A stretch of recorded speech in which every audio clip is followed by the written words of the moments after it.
अपने आप के समझल कि हम राजा है। ये क्या हो गया? গরিবের মধ্যে দিয়ে টমি এক পিস ব্রেড দিয়ে এক মাস কাটাচ্ছিল। তখন জালের মতো স্যান্ডউইচ দেখে হাঁস পাগল হয়ে যায়। मेरे साथ अन्याय हुआ है, मेरे साथ अन्याय हुआ है। আর যা দেখতে পায় তাই খেতে শুরু করে। रुक जा के नागमणि लेके जाओ। এটা দেখে টমি তাদের জন্য 2-3টে দানা খাবার নিয়ে আসে।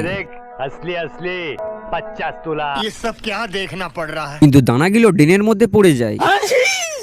রাত হলেই দানাটা গাছে পরিণত হয়। रोम रोम भाइयों। তখন এই তিন পাগল অন্য দুনিয়ায় চলে আসে। তখন তারা একটা বড় মহলে গিয়ে ভালো খাবার দেখে তার উপরে ঝাঁপিয়ে পড়ে। তখনই সেখানে হিরো আলমের নাতি চলে আসে আর দুইজনকে ধরে বাক্সে বন্ধ করে দেয়। তখন টমি তার চুরির ট্যালেন্ট দেখিয়ে চাবি নিয়ে আসে आजा आजा आजा। আর তিনজন মিলে একটা মালকে তুলে নিচে নিয়ে আসে। তখন হিরো আলমের নাতিও তাদের পিছনে চলে আসে तेरी बहन ब्याह करवा का। আর পুরো এলাকায় তাদের খুঁজতে শুরু করে।